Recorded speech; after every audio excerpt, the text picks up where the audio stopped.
हाँ, तो ये अपना 10वां टॉपिक है आज राजस्थान इकोनॉमी का, है ना। शायद 9 टॉपिक कंप्लीट अपने कर लिए हैं। बहुत ज़बरदस्त ये क्लासें चल रही है, 2-3 टॉपिक और बचे हैं। और ये चाहे राजस्थान पुलिस का एग्ज़ाम देना, चाहे आप वीडियो का एग्ज़ाम देना, चाहे सब इंस्पेक्टर, चाहे आप किसी RAS, चाहे BSTC, PTT, किसी का भी एग्ज़ाम देना, सब में यहाँ से क्वेश्चन आते हैं। और आज का जो टॉपिक है ये तो सबसे इम्पोर्टेंट है, जिसका नाम है निर्धनता या बेरोजगारी, पॉवर्टी एंड अनएम्प्लॉयमेंट। ठीक है, बहुत बढ़िया टॉपिक है, वो भी राजस्थान की पढ़ेंगे, अपने राजस्थान का कोर्स में आ रहा है। तो यहाँ से राजस्थान की जो अपन पढ़ेंगे गरीबी और बेरोजगारी, आपसे क्वेश्चन ये पूछा जाएगा कि भाई कितनी है, भाई किस ज़िले में कितनी बेरोजगारी है, किन को बेरोजगार माना जाता है, किन को गरीब माना जाता है, शहरी लोगों को कितना रोजगार चाहिए, ग्रामीण के। तो बहुत तगड़े तगड़े क्वेश्चन यहाँ से बनते हैं। बहुत टॉप लेवल की क्लास होने वाली है, इसलिए प्रॉपर तरीके से समझना। थोड़ी क्लास बड़ी जरूर है रोजाना की बजाय, क्योंकि दोनों टॉपिक अपने एक साथ रख लिए। चाहते दोनों निर्धनता अलग और बेरोजगारी अलग भी रख सकते थे, लेकिन एक साथ रख लिए हैं। ध्यान से समझना, सिलेक्टेड डेटा है, बहुत ज़्यादा सिलेक्टेड है, बस इनको याद करना है। ठीक है, पहले अपन थोड़ी बेसिक सी बातें शुरू करेंगे। वह कि जैसे कि इसके कुछ प्रकार है निर्धनता के, पॉवर्टी के प्रकार हैं सापेक्ष निर्धनता और निरपेक्ष निर्धनता। सापेक्ष का मतलब है रिलेटिव पॉवर्टी, और ये हो जाएगी एब्सोल्यूट पॉवर्टी। ठीक है, इंडिया के अंदर कौन सी है, तो इंडिया में निरपेक्ष है। अपन आगे पढ़ेंगे अभी इंडिया में कौन सी मतलब निर्धनता है, तो निरपेक्ष निर्धनता भारत में पाई जाती है। सापेक्ष का मतलब है आय की असमानता, आय की असमानता। जैसे सुना होगा आपने, किसी के पास तो इतना पैसा है कि बहुत ज़्यादा पैसा है, और गरीब इतना गरीब है कि दिन के 10 रुपये तक उसके पास में नहीं कमाने के लिए। और जो लोग इतने अमीर है, लाइक बहुत ज़्यादा अरबों खरबों रुपए पर डे कमाते हैं वो। तो आय की असमानता होती है सापेक्ष में। और निरपेक्ष में कि आधारभूत आवश्यकताओं की अनुपलब्धता है। ये बात ज़रूरी है कि जो बेसिक नीड्स है, आधारभूत का मतलब बेसिक नीड्स, जैसे रोटी कपड़ा मकान, बेसिकली भोजन कपड़ा मकान चिकित्सा, ये जो जिसके पास में नहीं होता ना, वो एक्चुअली गरीब है भाई। उसे बोला जाता है कि उसके पास में निरपेक्ष निर्धनता। ये इंडिया के राजस्थान के अंदर बेसिकली ज़्यादा पाई जाती है, भारत में और राजस्थान में भी सेम वही है कि यहाँ पर बेसिक नीड्स लोगों को नहीं मिल पा रहे। अब देखा होगा लोग सड़कों पर सोते हैं, लोग झुग्गी झोंपड़ियों में कहीं पर अपना ऐसा ही वो मतलब रहते हैं। तो ध्यान रखिए, जिसके पास में रोटी कपड़ा मकान नहीं हो या चिकित्सा सुविधा नहीं हो, उसको BPL में रखा जाता है। राजस्थान में BPL में रखा, सब जगह पूरे इंडिया में उसको BPL में रखा जाता है, बिलो पॉवर्टी लाइन, यानी कि गरीबी रेखा से नीचे जीवन यापन, उसको इसमें रखा जाता है। और वो असली निर्धन माना जाता है। तो निर्धन किसे माना जाएगा, कि जिसके पास जो पहली बात तो गरीब वही जो BPL में है, और BPL में कौन आएगा, जिसका रोटी कपड़ा मकान है, उसको माना जाता है। और ये आते हैं किस में, निरपेक्ष में आते हैं। ठीक है, आगे बढ़ते हैं। ये तो कुछ बेसिक बातें थी। अब निर्धनता अनुपात, अगर पॉवर्टी रेशो बोलता है, हेड काउंट रेशो बोल तो बात एक ही है। ये कैसे निकलता है कि देश की कुल निर्धन, जितने भी कुल निर्धन कितने हैं, बटा देश की कुल जनसंख्या इंटू 100। ये एक फॉर्मूला है जो गरीबी आंकने का या निर्धनता अनुपात रेशो निकालने का फॉर्मूला सूत्र है। ये भी आपको साइड में कभी कभी बहुत बार पूछ लिया जाता है, इसको भी लिख लेना। ठीक है, सब इंस्पेक्टर एग्जाम में इसको पूछा गया था। अगला, योजना आयोग लगभग 5 वर्ष बाद NSSO राष्ट्रीय प्रतिदर्श सर्वेक्षण कार्यालय के आंकड़ों से गरीबी का अनुमान लगाता है। सबसे बड़ी बात यही है, योजना आयोग जो कि अब नीति आयोग बन गया। तो योजना आयोग लगभग 5 वर्ष बाद NSSO द्वारा, जो कि राष्ट्रीय प्रतिदर्श सर्वेक्षण कार्यालय है, राष्ट्रीय प्रतिदर्श सर्वेक्षण कार्यालय, उसके आंकड़ों से गरीबी का अनुमान लगाता है। ठीक है, 2010-11 में अगर अपन देखें तो 11-12 नाम आ गया 10-11 का, तो 2011-12 की मैं अगर बात करूं तो 68वां चक्कर था। कौन सा चक्कर था, 68वां। लगभग क्वेश्चन इसमें आधार वर्ष आपको 11-12 रखना है। ठीक है, लगभग क्वेश्चन 11-12 से आएंगे। तो क्योंकि जैसे जनसंख्या काउंटिंग होती है उसी टाइम में लगभग इसकी काउंटिंग होती है। तो 11-12 वर्ष में 68वां चक्कर जो कि था इसका, जो हर 5 साल से निकालता नहीं है, वैसे हालांकि जनसंख्या 10 साल से निकलती है, ये ध्यान रखना। भारत में सर्वप्रथम गरीबी का 1870 में दादा भाई नौरोजी ने उन्होंने अध्ययन किया था।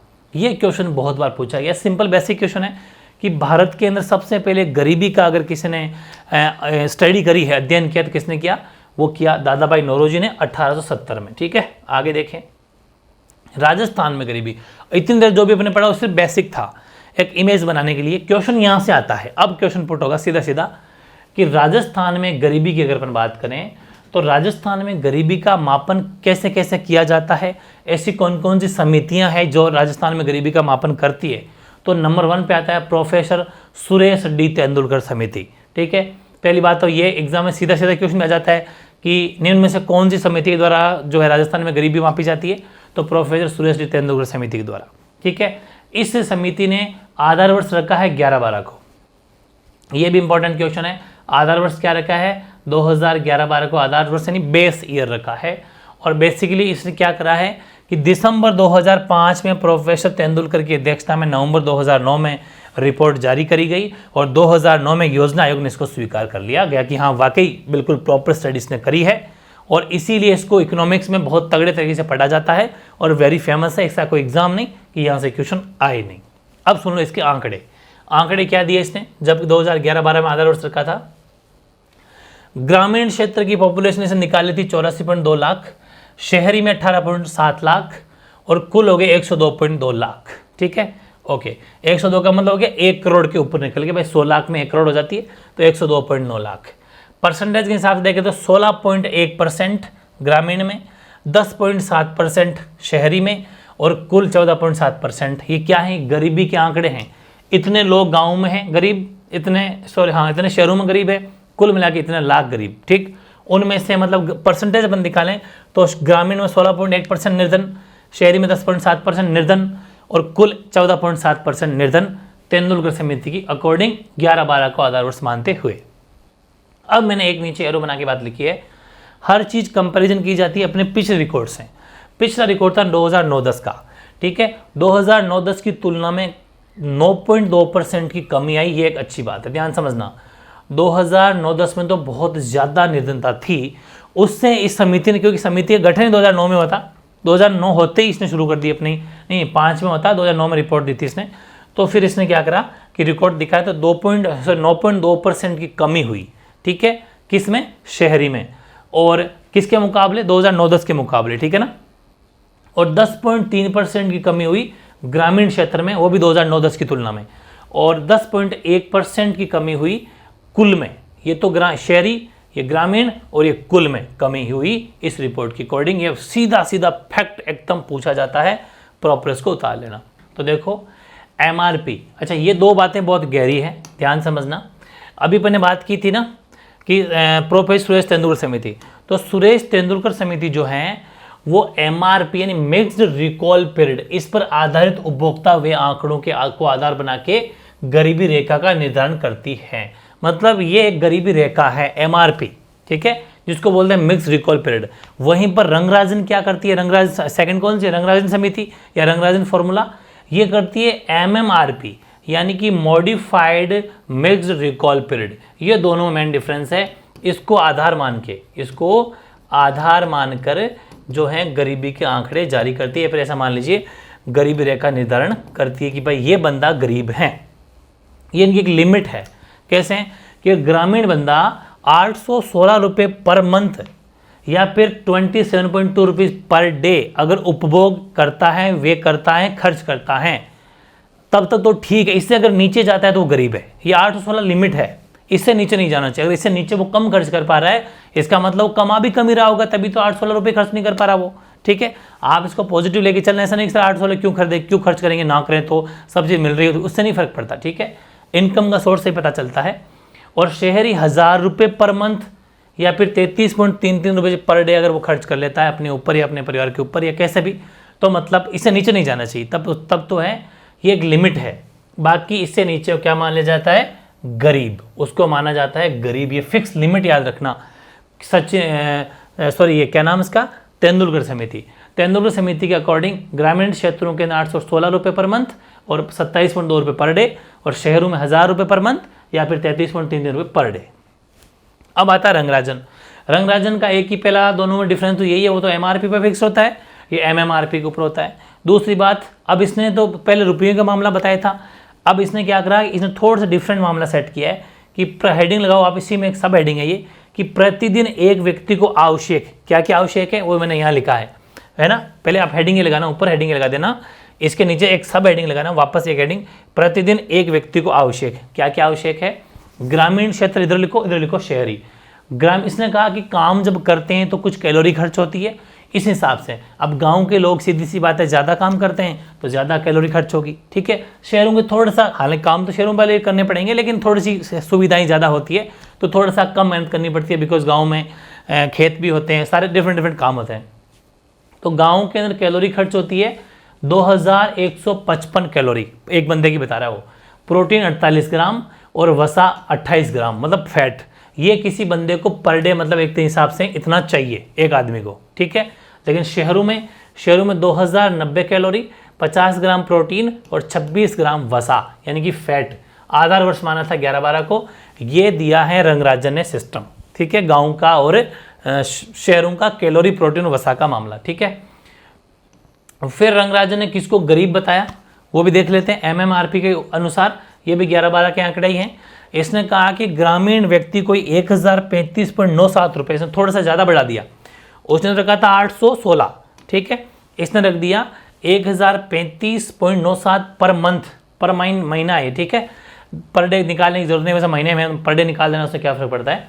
तो 1035.97 रुपये अगर पर डे पर मंथ से अगर कोई कम खर्च करता है तो ग्रामीण तो वो गरीब है, और शहरी 1406.15 रुपये से अगर कम खर्च करता है तो शहरी भी गरीब माना जाएगा। ये इसने फिक्स एरिया क्राइटेरिया फिक्स कर दिया, ठीक है। और आधार वर्ष किसको माना था? 11-12 को। अब देखो वापस 11-12 को आधार वर्ष मानते हुए ये भी देखा इसने कि ग्रामीण 112 लाख, शहरी 39.5 लाख और कुल 151.5 लाख। इसने इतने लोगों को गरीब बताया, ठीक है। जबकि सचिन नाम आता है मुझे सचिन का, ये सुरेश तेंदुलकर ने कितना बताया? ग्रामीण 84.2 लाख, शहरी 18.7 लाख और कुल 102.9 लाख। इसने उनसे थोड़े ज़्यादा बता दिए, 112 लाख ग्रामीण बता दिए, शहरी 39.5 लाख और 151 बता दिए 0.5 लाख कुल। परसेंटेज के हिसाब से 21.4% ग्रामीण, 22.5% शहरी और कुल हो जाएंगे आपके 21.7% स्कूल का परसेंटेज, ठीक है। ये हो गया।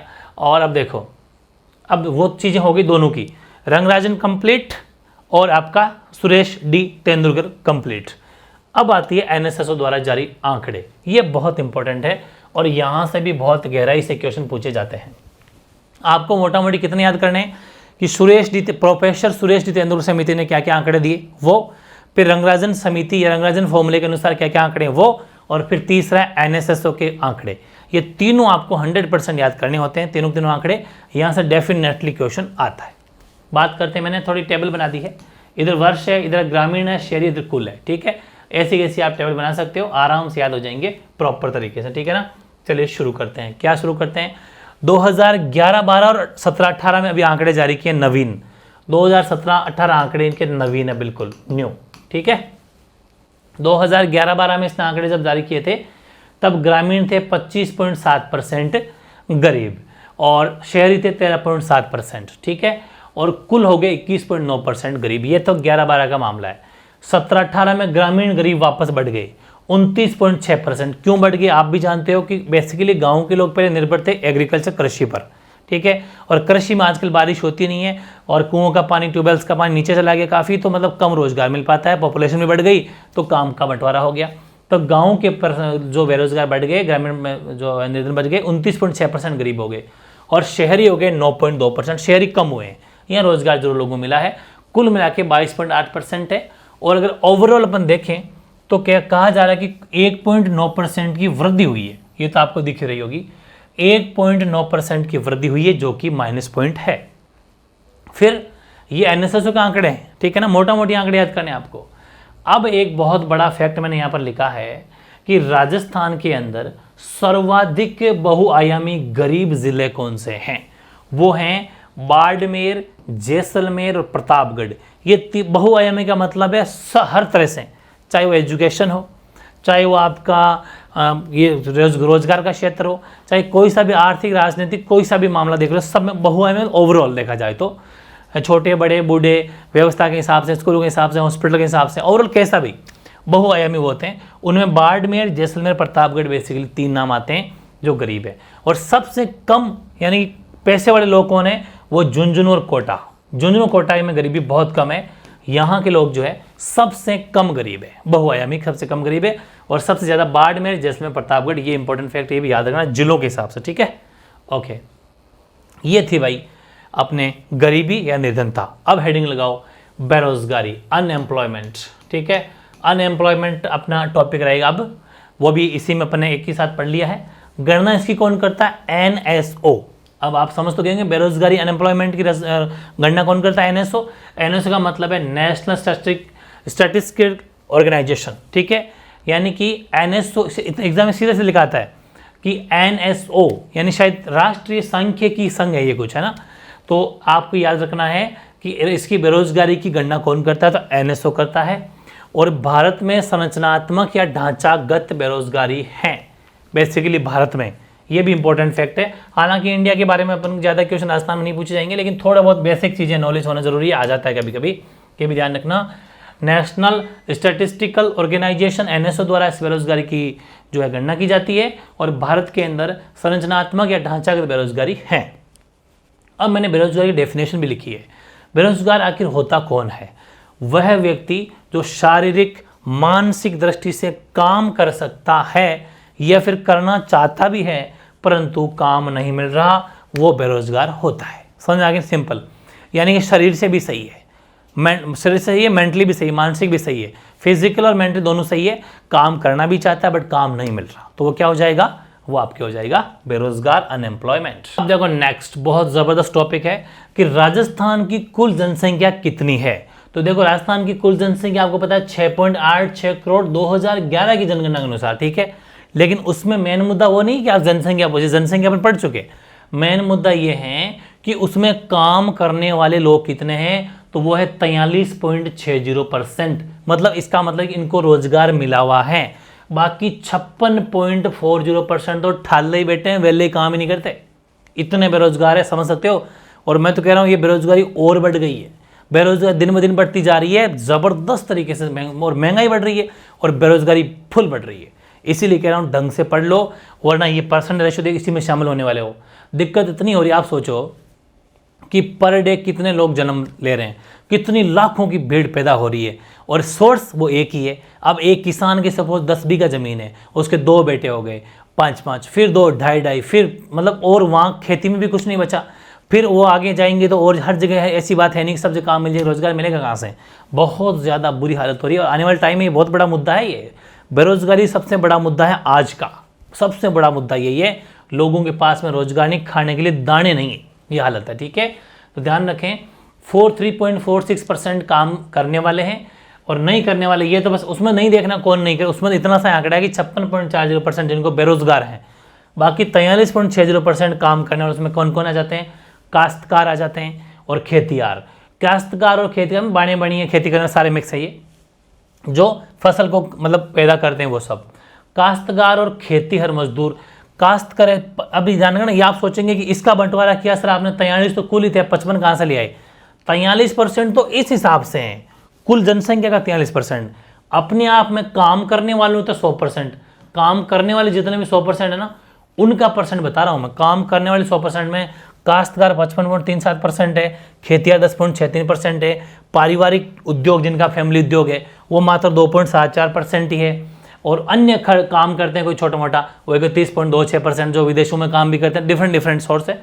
ये सब परसेंटेज है काम करने वाले। इसको मत देखो कुल काम करने वालों का जो 100% होगा, अपने आप में हर किसी का 100% है। जैसे आप अपने आप में कह दो कि खुद है अपने आप 100% है, आपका मतलब एक दिन में 24 घंटे अपने आप में 100% हो गया, वैसे उसका फिर आप कहाँ का कितना परसेंट कहाँ खर्च करते हो। तो वैसे ही काम करने वाले उस हिसाब से तो 43.6% है, लेकिन टोटल जो अपने आप में 100% है, उस 100% में भी काम करने वालों में भी इतने तो काश्तकार है, इतने खेतीहर मजदूर है, इतने पारिवारिक उद्योग है, इतने अन्य प्रखंड है, और इन दोनों को कृषि संबंधित होते दोनों ही, ये दोनों मिला के 66% पूछ लिया जाता है कभी कभी कि काश्तकार व खेतीहर मजदूर का परसेंटेज कितना है। तो आप कहीं 54, 55 या 56, 10 बोल दो, 55 या 10 बोल दो, 55, 10 नहीं बोलना, आपको सीधा 66 बोलना जब दोनों को साथ पूछ लिया जाए। और पूछा गया इसलिए मैं लिखा जानबूझ के, मैं चाहता हूँ कि छोटी मोटी मिस्टेक आपके ना हो, ठीक है। ये वेरी इंपॉर्टेंट बात थी, लिखनी थी आपको, लिख लो। फिर क्या है, राजस्थान में काम करने वाले, बड़ी मज़ेदार चीज़ लगेगी आपको, काम करने वाले जिले अपन देखें, मैक्सिमम जो काम करने वाले लोग हैं वो है प्रतापगढ़ में, लोग काम बहुत करते हैं, ठीक है, और चित्तौड़गढ़, यहाँ 2 पर सबसे ज़्यादा काम करने वाले लोग हैं, मतलब मेहनती लोग हैं, हर बंदा काम करा लगभग। लेकिन सबसे कम अगर बात करें मिनिमम, तो सबसे कम काम करते हैं जयपुर के लोग। कारण क्या है बताऊं क्या है? जयपुर का, जयपुर हो गया, फिर नंबर 2 पे सिक्कर। ये ऑलरेडी पहले से ही क्या है कि ये धनी लोग हैं, इनकी मतलब संपत्तियां पहले से ही खानदानी, मतलब अच्छी खासी संपत्ति प्रॉपर्टी बना रखी है घर वालों ने, तो इनकी आने वाली पीढ़ियां अब कम ही काम करती है, ठीक है, जयपुर और सिक्कर की। बेसिकली ऑलरेडी सेटल्ड बंदे हैं, मतलब कहते हैं ना खानदानी पैसा है। अब सीधी सी बात है, प्रॉपर्टी इतनी होगी कि घरों की रेंट, घरों का किराया इतना आ जाता है कि एक मंजिल, जैसे 3-4 घर हैं, एक घर भी 2 घर भी किराए लग गए तो 1-1 लाख रुपए किराया आ जाता है, कोई टेंशन नहीं, बैठे बैठे खाते हैं। इसलिए जयपुर और सीकर में सबसे कम लोग काम करने वाले हैं, ठीक है, फर्स्ट और सेकेंड। अपन तो बहुत काम करते हैं, लेकिन 2011-12 के अनुसार बेरोजगारी दर कितनी है? 1.2%। ये थोड़ा सा अलग सा फैक्ट है, वो साइड हो गया। अब मैं कुछ फैक्ट अलग से दिखा रहा हूँ कि अगर एग्जाम में क्वेश्चन आ जाए 2011-12 के अनुसार बेरोजगारी दर कितनी थी, तो 1.2% थी, जिसमें शहरी तो थी 3.1%, ग्रामीण थी 0.7%, ठीक है। अब एक टेबल है, उसमें क्या है, इसी 11-12 के आंकड़े ये ग्रामीण तो थे जिसमें पुरुष 0.9% और ग्रामीण स्त्रियां 0.4%, शहरी पुरुष थे 3.2%, शहरी स्त्रियां थी 2.5%, कुल पुरुष थे 1.4%, ठीक है, 1.4%, और जो स्त्रियां थी वो थी 0.7%। गरीब, निर्धनता की बात है ये, बेरोजगारी, मतलब गरीब नहीं, बेरोजगारी बात कर रहा हूँ। इतने बेरोजगार थे 2011-12 के आंकड़ों के अनुसार, ठीक है। कुल बेरोजगारी दर थी 1.2%, शहरों में इतनी, ग्रामीण में इतनी, ओवरऑल। ये तो है ओवरऑल, डिफरेंट पूछे कि ग्रामीण में भी स्त्रियां कितनी, पुरुष कितना, शहरी में पुरुष कितने, स्त्रियां कितनी, कुल कितना, तो भी आपको बताना। कुल का मतलब क्या हुआ? क्वेश्चन बताऊं कैसा आएगा? क्वेश्चन ऐसा आएगा कि जो है कुल का मतलब क्या हो गया कि कुल पुरुष निर्धनता कितनी है 2011-12 आंकड़ों अनुसार, कुल पुरुष, तो ध्यान रखना कुल पुरुष है इतना और कुल महिलाएं हैं इतनी, ऐसा आएगा क्वेश्चन, तो वो कुल है, ये ध्यान रखना, वेरी इंपॉर्टेंट फैक्ट है, साइड में लिख लेना। अब कुछ डेफिनेशन जो छोटी क्लास में पढ़ते आ रहे थे, बेरोजगारी के प्रकार भी होते हैं, ठीक है ना, जैसे और ये भी पूछा जाता है, ये किस प्रकार की बेरोजगारी है, कि अगर कोई व्यक्ति है वो उसको निश्चित मौसम में काम नहीं मिलता तो वो कौन सा बेरोजगार है, वो मौसमी बेरोजगारी का शिकार है, ठीक है। यानी कि मौसमी बेरोजगारी डेफिनेशन क्या हो जाएगी? सीजनल अनएम्प्लॉयमेंट है ये, क्या कि निश्चित मौसम में काम नहीं मिलता, उसे मौसमी बेरोजगारी कहते हैं। जैसे कि कृषि, अब जैसे चौमासा है, चौमासे में बारिश हो जाती है, बारिश के दिन चल रहे हैं अभी, चौमासा बोलते हैं 4 महीनों का समय है। अगर यहाँ पर बारिश नहीं होगी तो फिर किसान वाले सारे के सारे अनएम्प्लॉयमेंट हो गए, सारे बेरोजगार हो गए। अगर वो काम मिल जाता तो फिर सही बात थी, अगर बारिश हो जाती तो काम मिल जाता। तो ये मौसमी कृषि में ज़्यादा होती है, और ऊनी वस्त्र, इन दो के अंदर। ऊनी वस्त्र का मतलब है सर्दी के अंदर ऊनी वस्त्र ज़्यादा चलते हैं, ठीक है। इसी जब सीजन होती है अलग अलग पहनने कपड़ों की, उस टाइम पे अगर वो नहीं होगी प्रॉपर तरीके से ऊन वगैरह ये, तो फिर कैसे मतलब होगा? तो बेसिकली कृषि और ऊनी वस्त्र के अंदर मौसमी बेरोजगारी ज़्यादा होती है। दूसरी प्रच्छन्न या अदृश्य बेरोजगारी, यानी वो बेरोजगारी जो हमें दिखाई नहीं देती, दिखती नहीं। कैसे? कि व्यक्ति की योग्यता व क्षमता तो ज़्यादा है लेकिन काम फिर भी उसको हल्का मिल रहा है। ये तो बहुत ज़्यादा देखा होगा आपने कि यार बहुत बड़ा आदमी है, बहुत वेल टैलेंटेड है, लेकिन एक छोटी सी जॉब मिली उसको, यार अभी बड़ी जॉब नहीं मिली। ऐसे खूब सारे लोग हैं, टैलेंट बहुत है लेकिन सही स्कोप नहीं मिल पा रहा। तो यानी व्यक्ति की योग्यता और क्षमता ज़्यादा है। जैसे BA graduation, BA BEd BSc BEd किए हुए लोग भी छोटी मोटी नौकरियां कम मजदूरी करके काम निकाल रहे हैं, क्योंकि गवर्नमेंट नौकरी नहीं लगी तो फिर कहीं और प्राइवेट सेक्टर में। तो योग्य हैं, काबिल हैं, बट क्षमता जितना उनको काम नहीं मिल रहा। वो होती है प्रच्छन्न या दृश्य। तीसरी दृश्य जो में दिखाई देती है, गाँव से शहरों में पलायन इसका एग्जाम्पल है। गाँव के लोग शहरों में आ रहे हैं, ठीक है, इसका मतलब डेफिनेटली वो दृश्य बेरोजगारी है, ठीक है। लोग बेरोजगार हैं इसलिए गाँव छोड़ के शहरों में आते हैं, उन्होंने क्यों आ रहे हैं? खुली बेरोजगारी, काम ढूंढा पर काम नहीं मिला, ये खुली बेरोजगारी है, ठीक है। स्वैच्छिक बेरोजगारी, वे लोग जो या तो काम करना नहीं चाहते या फिर मजदूरी ज़्यादा चाहते हैं। काम मतलब या तो फिर स्वैच्छिक है, अरे छोड़ना चल रहा है अपना, तो यार पिताजी का पैसा आ रहा है, पिताजी नौकरी कर रहे हैं तो सिर्फ ठीक है, या तो स्वैच्छिक है, या फिर वो ये चाहते हैं कि नहीं यार मजदूरी ज़्यादा नहीं मिल रही यार, तो नहीं करना चाहते। दो ऑप्शन हो सकते हैं, वो स्वैच्छिक बेरोजगारी होती है। अनैच्छिक, वे लोग जो प्रचलित मजदूरी से कम पर भी काम करने को तैयार हैं, बट वो भी नहीं मिलता। यानी कि जो भी कह दिया भाई पर डे 300 रुपये देंगे, ठीक है, अरे 300 ही दो तुम, तो 300 क्या 250 दे दो, फिर भी नहीं मिल रहा। यानी कि वे जो प्रचलित मजदूरी से भी कम पर भी काम करने को रेडी हैं बट काम नहीं मिलता, वो अनैच्छिक है, इच्छा के विरुद्ध है। एक होता है घर्षणात्मक या तकनीकी बेरोजगारी, ये है तकनीकों की वजह से बेरोजगारी। देखा होगा कितने लोगों का, जैसे एक मैं जेसीबी का एग्जांपल देता हूं आपको, हालांकि उसका फायदा भी बहुत है, लेकिन गांव के अंदर एक जेसीबी 1 मिनट के अंदर कितना बड़ा गड्ढा कर जाती है, 5 मिनट के अंदर। उसको कितने लोग खोदते थे, कितने लोगों को रोजगार मिलता था, वो छीन लिया उसने। ऐसे बहुत सारे एग्जाम्पल है। तो ये टेक्नोलॉजी जो आई है, तकनीकी जो आई, उससे भी बहुत ज़्यादा बेरोजगारी हुई है। तो इससे भी ये जो है, इसे बोलते हैं तकनीकी या घर्षणात्मक बेरोजगारी।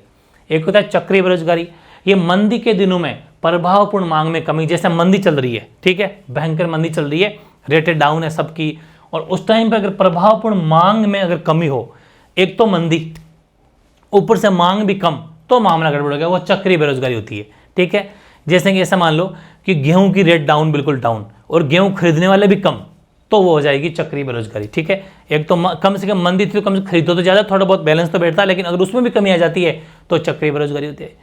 संरचनात्मक बेरोजगारी, अर्थव्यवस्था का ढांचा अगर पिछड़ गया, बिगड़ गया, पिछड़ना, हम इकोनॉमी थोड़ा डाउन चले गए तो संरचनात्मक बेरोजगारी होती है। एक होती है शिक्षित बेरोजगारी, शिक्षित को योग्यता के अनुसार काम नहीं मिलना, ये थोड़ी जो है अपने इससे मतलब मैचिंग है, किससे, प्रश्न या दृश्य से, इससे थोड़ी बहुत मिलती जुलती है, लेकिन इसे बोला जाता है शिक्षित, यानी कि अगर व्यक्ति ये योग्य काबिल है बट उसको अनुसार काम नहीं मिल पा रहा, वैकेंसी नहीं आ रही है इसलिए। अब देखो, जिसके बारे में आपने बहुत सुन रखा होगा, ये मानना रह गया है भाई। ठीक है, और एक बात बता दूं मैं आपको, ये बहुत तगड़ी योजना है, खूब सारे लोगों को अभी तक पता भी नहीं, इसके बारे में बता दूं मैं आपको। यहां पर सरपंच जितने भी गांव के होते हैं वो जबरदस्त धांधली करते हैं। कैसे, ये नरेगा जो है ये हर बंदे को गांव के अंदर हर बंदे को रोजगार देता है गारंटी के साथ में। ठीक है, और मेरी बात सुनो ध्यान से, पहली बात तो ये कि अगर आपको मनरेगा के तहत काम नहीं मिलता है तो आप खुद मांग सकते हो इसके में, और कहीं पर भी एक छोटी सी एप्लीकेशन देनी है कि मेरे को इस साल नरेगा के तहत काम नहीं मिला, तो तुरंत आपको ऑन स्पॉट उसका भत्ता मिलेगा कि इतने दिन हो गए क्यों काम नहीं मिला, क्या कारण रह गया। मतलब आप इसमें अपनी जो है उसको मांग सकते हो इच्छा के अकॉर्डिंग। गाँव में बताइए, पहले ये 100 दिन था, मतलब एक साल में ग्रामीण बंदे को 100 दिन का रोजगार डेफिनेटली मिलेगा ही मिलेगा। अगर उसको नहीं मिला है, मतलब भाई जैसे कि इसमें कुछ भी काम हो सकता है, कोई गड्ढे खुदवाते हैं, कोई नाड़ी तालाब खुदवाते हैं, कुछ भी खुदवाते हैं, नहीं मिलता है तो फिर वो एप्लीकेशन दे सकता है कि साहब मुझे काम नहीं मिला, मुझे तो किसी ने कहा ही नहीं, मतलब काम मिला ही नहीं, तो मांग कर सकता है, तो उसको सरकार पे करेगी। लेकिन सरपंच, जो गाँव के लोग सरपंच होते हैं, वो खा जाते हैं बिना बताए, उनके खातों से मतलब पैसा किसी का ट्रांसफर आके खा जाते हैं, उठा लेते हैं। ये भी ध्यान रखना, पंचायत पर ये मामला होता है ना, तो ध्यान रखो, पंचायत में एप्लीकेशन देनी पड़ती है उसको, और पंचायत में अगर एप्लीकेशन दे देगा 15 दिन के अंदर अंदर तुरंत उसको काम चालू हो जाएगा वो। ठीक है, ध्यान रखना, बहुत इंपॉर्टेंट फैक्ट है। फुल फॉर्म, महात्मा गांधी राष्ट्रीय ग्रामीण रोजगार गारंटी अधिनियम 2005 से ये चालू है। 7 सितंबर 2005 को अधिसूचित किया गया, 5 सितंबर 2005 को राष्ट्रपति स्वीकृति मिली, 2 अक्टूबर 2009 को इसका नाम मनरेगा हुआ। 100 दिन का गारंटी रोजगार था, लेकिन अभी हमारे अशोक गहलोत साहब ने बहुत अच्छा काम करें, गहलोत काफ़ी अच्छा काम, प्रशासनिक काम भी खूब है, इन्होंने 125 दिन का रोजगार कर दिया है, 25 दिन और बढ़ा दिया। और ये गारंटी भी है, ध्यान रखना, ये कितना ज़बरदस्त योजना है। अगर जैसे कि 2023 का साल बीत गया और 2023 के साल में किसी भी किसान को या ग्रामीण को रोजगार नहीं मिला तो मांग कर सकता है पंचायत में कि भाई रोजगार दे मेरे को, अगर रोजगार नहीं दे रहा तो मुझे पैसा दे, मेरे को तो पैसा चाहिए। 125 दिन का पैसा मतलब पर डे कितने रुपए, 221 रुपये, मल्टीप्लाई बाय 125 कर लो आप, इतना पैसा मांगने का हक है एक साल में गांव के आदमी को, जो कि सरपंच वगैरह लोग छुपा लेते हैं, बताते नहीं है, लेकिन वो मांग कर सकता है, बाकायदा मिलेगा, गारंटी के साथ मिलेगा, काम करे या न करे, क्योंकि ये कह देगा हाँ मैं तो काम करने तैयार हूं, करा दे। आप बताओ, पंचायत से कहेगा कि काम कहाँ करूं, बताओ, इसमें बाकायदा उसको जॉब कार्ड जारी किया जाएगा। जॉब कार्ड जानते हो ना, एक जैसे राशन कार्ड होता है वैसे जॉब कार्ड बनता है, उसमें एंट्री होती है बाकायदा, किस डेट कब कैसे कैसे क्या क्या काम करना है। काम कुछ भी हो सकता है, स्कूलों में पौधे लगाना है, या अपने नाड़ी तालाब होते हैं उनमें कुछ खुदाई करनी है, पौधे लगाना, कुछ भी काम मिल जाए, तो गारंटेड योजना है ये। और दूसरी ये भी है, 5 किलोमीटर की परिधि में, 5 घर से 5 किलोमीटर के इर्द गिर्द आसपास में काम मिलेगा, ये भी गारंटी है। अगर फिर भी 5 किलोमीटर से ज़्यादा कहीं दूरी हो, 5 से 10 किलोमीटर 12 किलोमीटर जो भी, तो उसको 10% एक्स्ट्रा मजदूरी या 10% एक्स्ट्रा भत्ता मिलेगा, क्योंकि 5 किलोमीटर बंदा आगे भी जा रहा है, उसका किराया भाड़ा भी लग सकता है, परेशान भी तो हो रहा है, तो मजदूरी के 10% ज़्यादा मिलेगी उसको। इतनी तगड़ी योजना है ये। ठीक है, जो कि गाँव में, काफ़ी गाँव में मैंने देखा भी है, सुना भी है कि वहाँ पर मनरेगा जो 4-5 साल हो गई चल ही नहीं रही है, नरेगा की योजना 4-5 साल हो गई चल नहीं रही है, और लोग मतलब सो रहे हैं घर पे, पता ही नहीं उनको। ठीक है, नहीं चलती, सरपंच की गलती है, पंचायत की गलती है, तुम तो पैसा मांगो कि हम क्या करें, हमें तो किसी ने बताया ही नहीं, क्या करें बताओ, आज भी रेडी हम तो, कराओ काम, कहाँ कराना है। ठीक है, और इसमें ये गारंटी हो रही है कि 1/3 महिलाएं आवश्यक है, 1/3 महिलाएं होनी जरूरी है, बट मजदूर इक्वल है। समझ सोचना कि महिलाओं की ज़्यादा कम नहीं, मजदूर दोनों को बराबर मिलेगी। कितनी, पहले 220 रुपये मिलते थे नकद, गहलोत साहब ने कहा नहीं यार पैसे काफ़ी कम है ये तो, फिर 1 रुपये और बढ़ा दिया, अब 221 रुपये कर दिए हैं एक दिन के। ठीक है, और मनरेगा दिवस मनाया जाता है 2 फरवरी को। ये वेरी इंपॉर्टेंट फैक्ट है, साइड में लिख लेना, बहुत तगड़ी योजना है। वैसे ही एक अगली योजना लगाओ, मुख्यमंत्री युवा संबल योजना, 2 लाख रुपए तक वार्षिक आय। ये आपने सुना होगा, बेरोजगारी भत्ता जो आता है लोगों के, ये 2 लाख रुपए तक वार्षिक आय वाले जो स्नातक हैं, मतलब जिनकी आय 2 लाख रुपए, 2 लाख से कम है, 2 लाख तक, उससे ऊपर नहीं, 2 लाख तक, ऐसा मान लो 2 लाख तक या 2 लाख से कम मान लीजिए, अगर वार्षिक आय है और वो ग्रेजुएट है, स्नातक बंदा है और बेरोजगार है, तो उसको, लेकिन उसमें भी कैटेगराइज किया, जनरल ओबीसी में अगर आता है तो उसको 30 साल का होना चाहिए, 30 साल तक, उससे ऊपर नहीं मिलेगा, और ST/SC में 35 वर्ष, ठीक है। पुरुष को मिलेंगे 4,000 रुपये प्रति महीना और लड़की महिला को मिलेगा 45 रुपये प्रति महीना, ठीक है।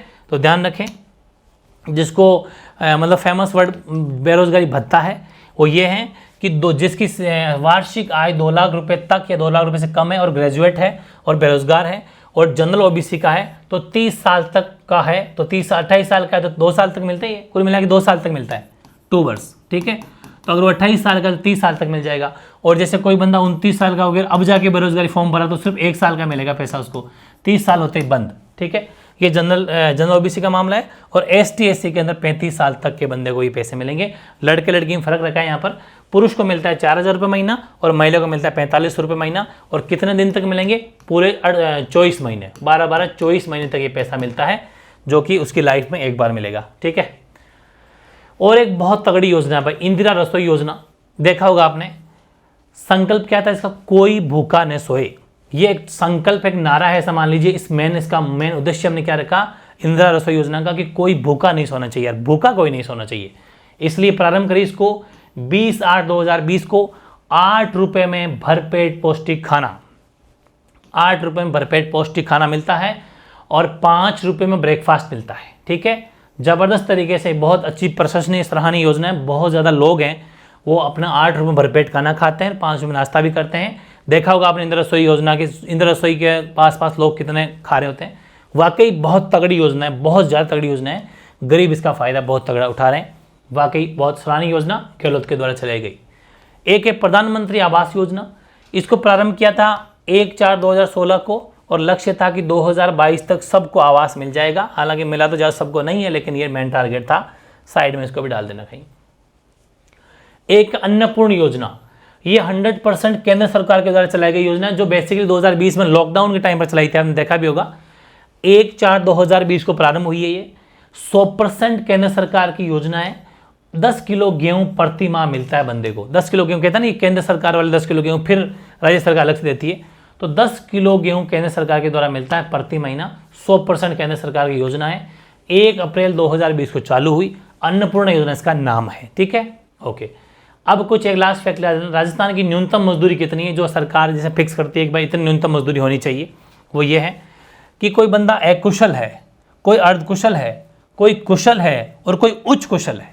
4 कैटेगराइज किया है इसमें।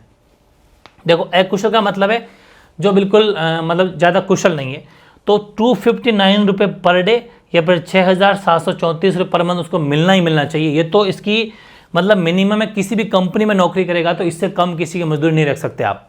ये न्यूनतम मजदूरी है। किसी दुकान में भी काम करेगा इतना रुपये तो उसको मिलेगा ही मिलेगा, अगर वो एक कुशल है तो भी। अगर वो अर्धकुशल है तो उसको 271 रुपये पर डे और 7,046 रुपये मंथली मिलने ही चाहिए। तीसरा, कुशल है। अर्धकुशल का मतलब थोड़ा ठीक ठाक आधा पर्दा, लेकिन कुशल है, वाकई स्किल्ड है बंदा, तो 283 रुपये 283 रुपीज़ पर डे मिलेंगे और 7,358 रुपये उसको मंथली मिलने चाहिए। फिर उच्च कुशल, आपने देखा होगा एक बंदा होता है जो वाकई थोड़ा काम ज़्यादा करता है, वो कहता है नहीं भाई मैं उसकी तरह मजदूर नहीं लूँगा, मैं थोड़ा काम ज़्यादा करता हूँ तो मेरी थोड़ी मजदूरी ज़्यादा होनी चाहिए। होता है उच्च कुशल, तो नॉर्मल बंदों से वाकई कुछ काम ज़्यादा करते हैं। वो 333 रुपये पर डे और 8,658 रुपये मंथली उसको लेगा। ये सरकार के द्वारा, राजस्थान सरकार द्वारा राजस्थान की न्यूनतम मजदूरी फिक्स करी गई है। इससे नीचे कोई बंदा नौकरी पर नहीं रख सकते किसी को भी, इतना तो उसको मिलना ही चाहिए, इतना उसका हक है, ठीक है, अगर वो इस कैटेगराइज है तो। ये था भाई आज की क्लास, कैसी लगी? मज़ा आ गया होगा। बहुत लेवल की बातें आज हमने करी है और बहुत ज़्यादा कुछ आपने सीखा भी होगा। ये ऐसी चीज़ जाना करो, बड़ा मज़ा आता है और यहाँ से डेफिनेटली क्वेश्चन आता भी आता है। डेट्स याद रखना, फैक्ट याद रखना, थोड़ी प्रैक्टिस करोगे तो ये सब आ जाएगा।